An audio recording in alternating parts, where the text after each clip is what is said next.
जय सिया राम, जय सीताराम, जय हिंद, जय भारत।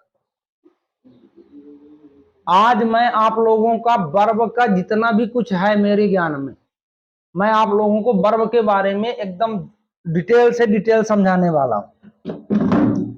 पहले वर्ब है क्या? Verb a word that shows action and style. ऐसा शब्द जो मतलब करने का भाव दिखाता हो, एक्शन है ना, क्रिया करने का भाव है ना। तो द वर्ड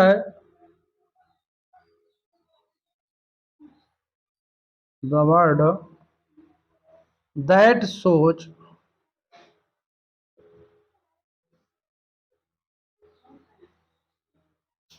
एक्शन और स्टाइल, ऐसा कर लो, is called verb.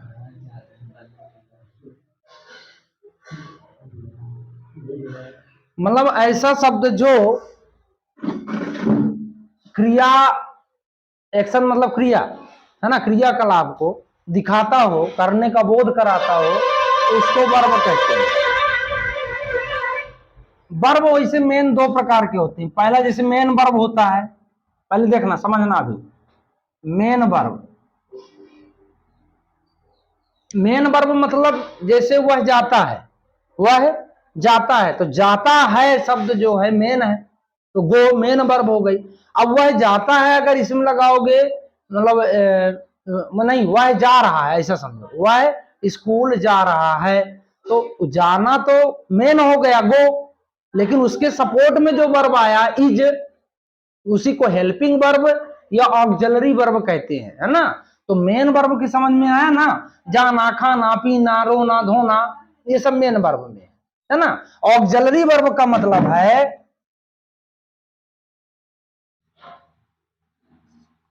Auxiliary verb. Auxiliary verb को अगर दूसरी भाषा में कहा जाए तो कहते हैं हेल्पिंग वर्ब। इसका दूसरा नाम क्या है? Helping verb. ये भी समझ लो।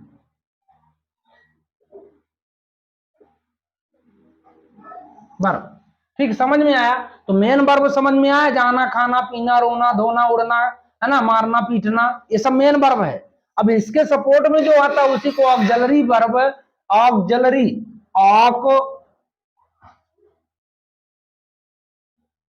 ऑक्सिलरी वर्ब कहते हैं। इसको पढ़ना है वर्ब, ठीक है। ये तो मतलब मेन जानकारी, जो बच्चों के मन में ये रहता है कि ऑक्सिलरी वर्ब क्या है और हेल्पिंग वर्ब क्या है, तो वही चीज है, उसी को ऑक्सिलरी कहते हैं, उसी को हेल्पिंग वर्ब कहते हैं। अब वर्ब के प्रकार की बात की जाए तो पहला वर्ब होता है regular verb. Regular verb, regular verb, regular verb का मतलब है जिसके तीनों फॉर्म एक जैसे हों, है ना, जिसके तीनों फॉर्म अलग अलग हो, तीनों फॉर्म, जिसके लिख लेना यार, जिसके तीनों फॉर्म अलग अलग हों, अलग अलग हों, उसको क्या कहते हैं? रेगुलर। जैसे गो, बेंट, गान, ये अलग हो गया, ये कौन सा फॉर्म हुआ? ये रेगुलर है ना।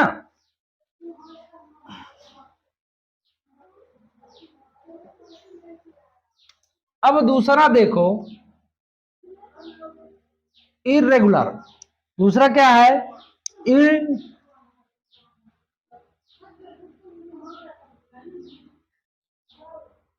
Irregular verb.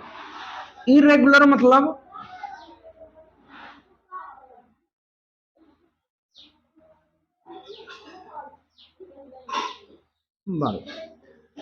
मतलब जिसके जो है दो फॉर्म या तीनों फॉर्म अलग अलग हो। अगर दो फॉर्म में भी अलग है, वो भी क्या है? इरेगुलर है। जिसके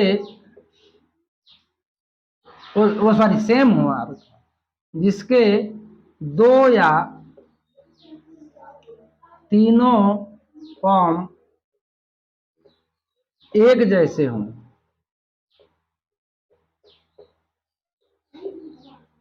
या तो दो, ये वाला एक जैसा हो, ये तो तीनों एक जैसा हो, ठीक है। तो जैसे मान लो put put put, put put put, cut cut cut, सट सट सट, है ना। तो ये इंग्लिश है, मतलब पुट पुट, मतलब ये क्या हुआ, इरेगुलर वर्ब है, ठीक है। जैसे ask asked asked, ask asked, या आस्क्ड आस्क्ड, आस्क्ड भी कह सकते हो, आस्क्ड भी कह सकते हो, आस्क्ड, ठीक है। आस्क्ड मतलब मॉडल प्रोनाउंसिएशन है। अब आस्क्ड मतलब हम लोगों को हमारे टीचर पढ़ाते थे, है ना, वो लोग मूर्ख नहीं थे, पर हो गए इंग्लिश पता है ना, कि कहीं किसी जैसे उच्चारण करो सब सही है, ठीक है। Ask asked asked, put put put. अब इरेगुलर वर्ब हो गए जिसके दो या तीन फॉर्म एक जैसे हो, इसके दो फॉर्म एक जैसे हैं, इसके तीनों फॉर्म एक जैसे हैं, समझ में आ रही बात ना। अब जो है एक होता है, मिटा दो,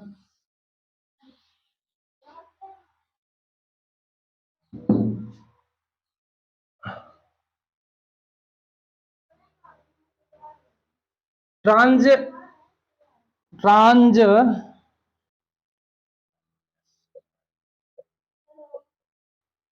ट्रांजिटिव वर्ब, इसको बोलते हैं सकारात्मक क्रिया,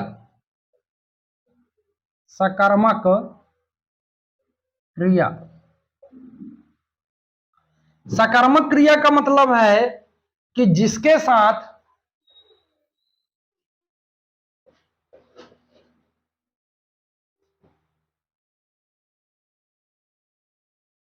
या ऐसा वर्ब, ऐसा लिख दो, ऐसा वर्ब जो ऑब्जेक्ट के साथ हो,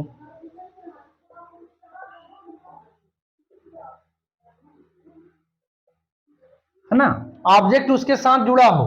जैसे ही राइट्स आ लेटर भी है, वर्ब भी है, ऑब्जेक्ट भी है, इसको बोलते हैं सकारात्मक। और इनट्रांजिटिव,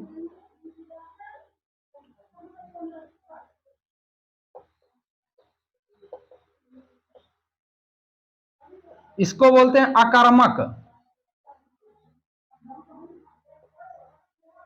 आक्रामक क्रिया। मतलब ऐसी, ऐसा वर्ब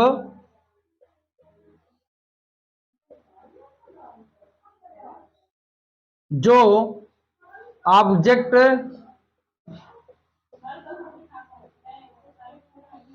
के बिना हो,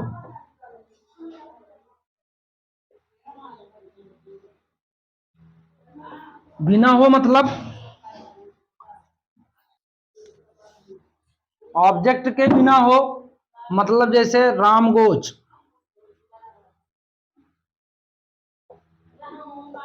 राम गोच, इसमें ऑब्जेक्ट है क्या,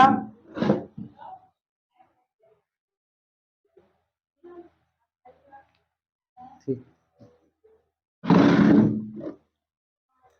अब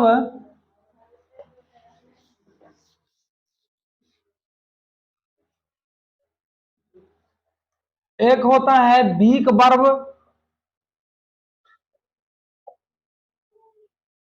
और दूसरा होता है स्ट्रांग वर्ब।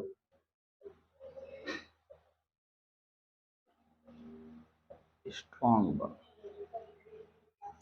वीक वर्ब की देखो, वीक वर्ब की पहचान ये है कि जिन क्रियाओं में डी या ईडी लगाकर, डी या ईडी लगाकर, मतलब उसका हम दो, मतलब पास्ट टेंस या पास्ट पार्टिसिपल बनाते हैं, डी या ईडी लगाकर, वीक वर्ब है।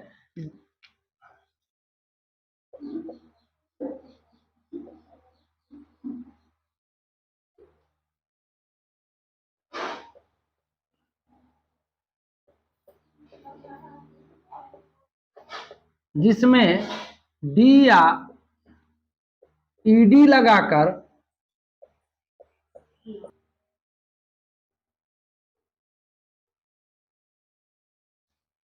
फिर से देखो, ऐसे वर्ब जिसमें डी या ईडी लगाकर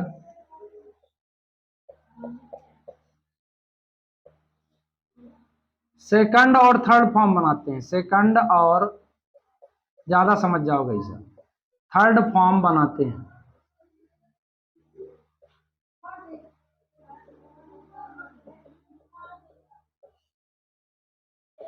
समझ रहे हो बात को? जैसे मान लो अभी मैंने एग्जांपल दिया, आस्क, आस्क्ड, आस्क्ड, है ना? तो इसमें ईडी या डी लगाकर हम जिसका बनाते हैं वो कौन सा फॉर्म हुआ? Weak form. ठीक है। अब दूसरा नंबर देखो,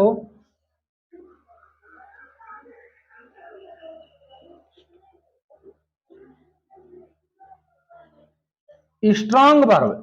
अब स्ट्रांग वर्ब में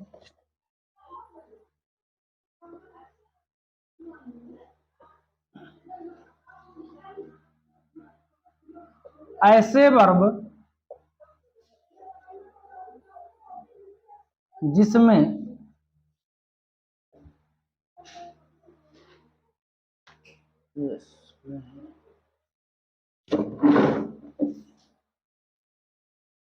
EN,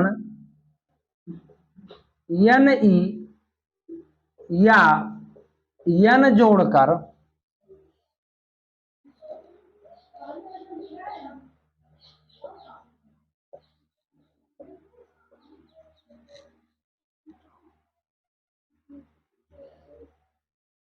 वर्ब का थर्ड फॉर्म बनाते हैं।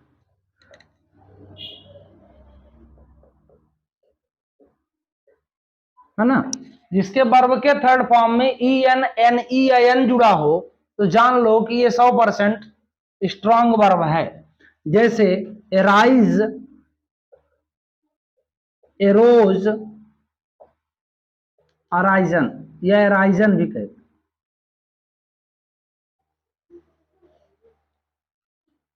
ठीक, एराइज, एरोज, एराइजन, इसमें EN जुड़ा है ना? तो ये कौन सा वर्ब हुआ? स्ट्रांग वर्ब हुआ। ठीक है, ऐसा बन जाएगा। अब एक वर्ब और होती है, फाइनाइट और इनफाइनाइट। मिटा दूं यहां से, ऊपर से।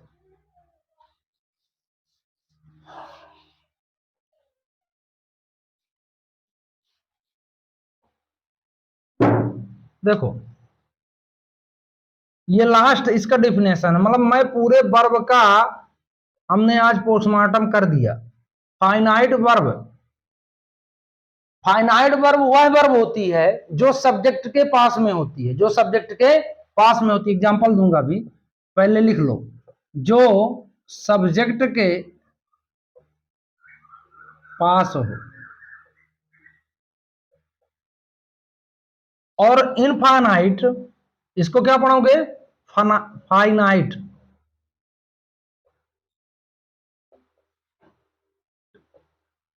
फाइनाइट है ना? क्या पढ़ोगे? फाइनाइट या फाइनाइट। तो अब दूसरा वर्ब है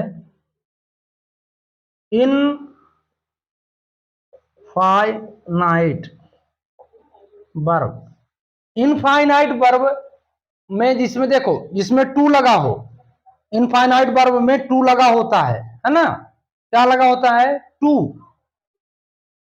और यह जो है इसकी दूसरी पहचान होती है जो सब्जेक्ट से दूर हो।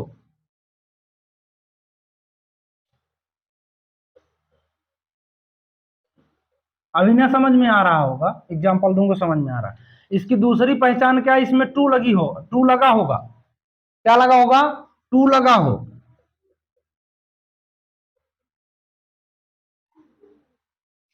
टू लगा हो। जैसे एग्जांपल देखो,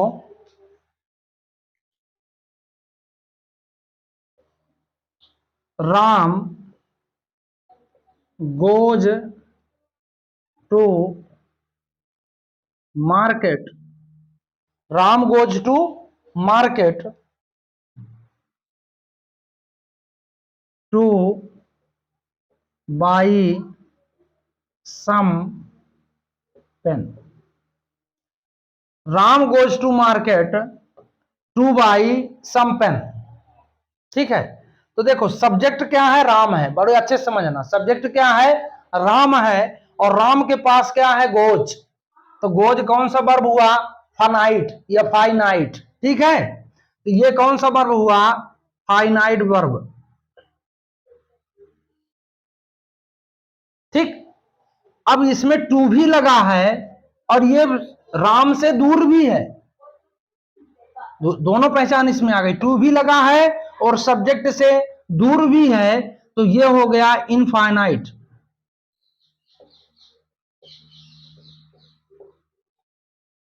ठीक, इनफाइनाइट भी होता है, फाइनाइट या फाइनाइट। ठीक, समझ गए। तो इस तरह जो है अब इसमें देखो, इनफाइनाइट में आईएनजी भी लगा होता है। इनफाइनाइट के तीन प्रकार हैं, जिसमें टू लगा हो वो भी इनफाइनाइट। इसको मिटा दूं,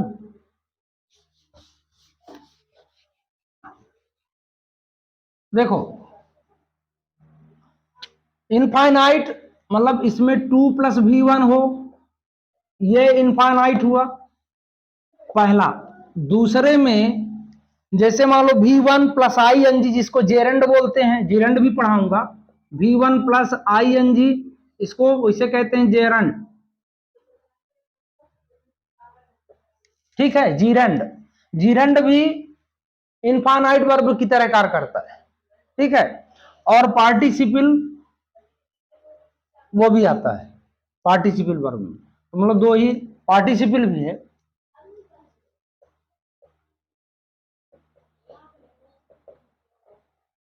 पार्टिसिपल ये तीन प्रकार के इनफाइनाइट वर्ब। कितने प्रकार के हैं, तीन प्रकार के। ये तो टू लगा होगा, V one I N G gerund भी इनफाइनाइट वर्ब है, और पार्टिसिपल। मैं आशा करता हूं कि ये वीडियो आपको बहुत यूजफुल, वर्ब की जानकारी के लिए तो बहुत ही यूजफुल वीडियो है। इस सब इससे बाहर कुछ भी नहीं है, ये मान लो, है ना। तो आप लोग के लिए बिल्कुल वरदान साबित होगी ये वर्ब सीखने के लिए। तो चैनल को लाइक सब्सक्राइब शेयर जरूर कीजिए। जय हिंद, जय भारत।